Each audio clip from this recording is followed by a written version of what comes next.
to our dear adoptive guardians, and for our friends who are supporting the River of Milk, the community of St. Martin de Porres, we want to thank you and greet you that in this Easter season, may Christ truly be alive in your hearts and homes. And for this, we want to greet you a happy Easter!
Mother Beata, Mother Francisca, Sister Danuta, Sister Eva, our supportive friends.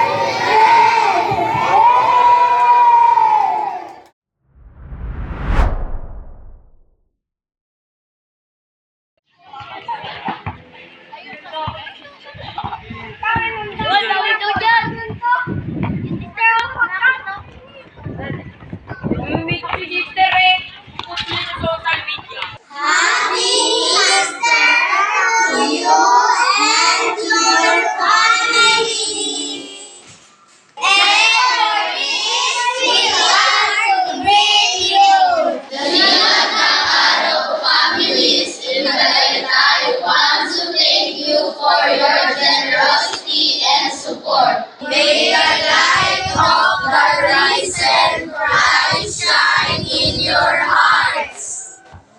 We feel your love and care to us, even though you are far away.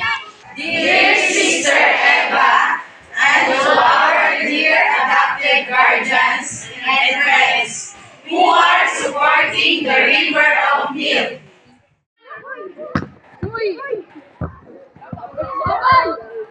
Slam dunk!